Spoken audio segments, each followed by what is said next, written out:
With a staggering 4,200 people killed, over 1 million people displaced in just 10 days, and large areas in the Gaza Strip reduced to rubble, we have grave fears about the toll on civilians in the coming days.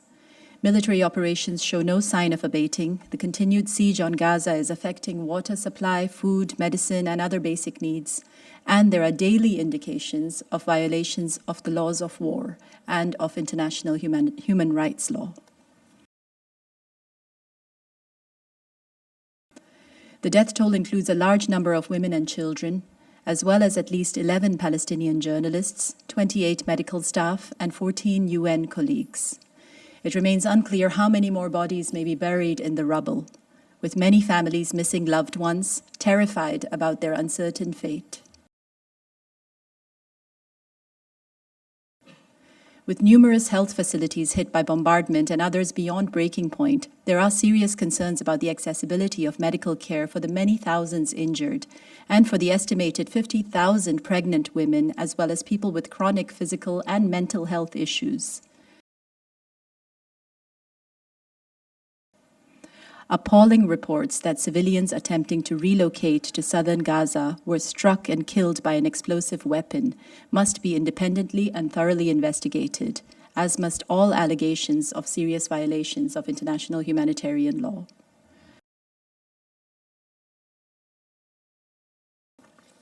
So far, around 400,000 IDPs are sheltered in various locations, several in UNRWA buildings.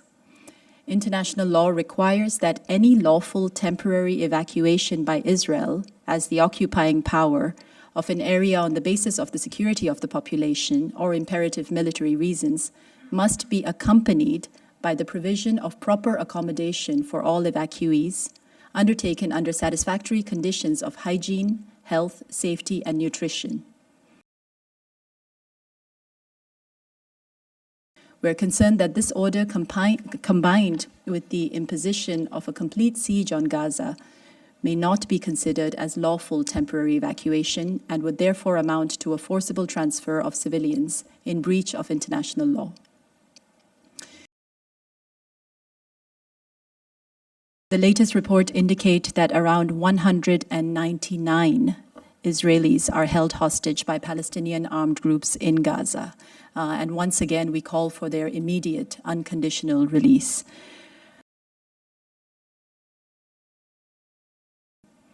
Since the 7th of October, 52 Palestinians have been killed in the West Bank by Israeli security forces, and 5 more have been killed by settlers.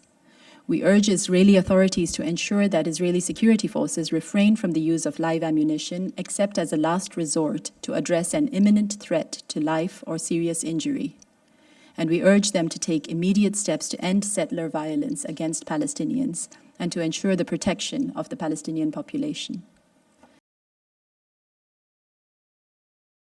Every effort must be made to ensure the strict compliance by all parties to the laws of war, both in the conduct of hostilities and in the treatment of civilians and persons hors de combat, and to ensure that life-saving humanitarian assistance is able to reach civilians in the Gaza Strip to prevent further unnecessary loss of life.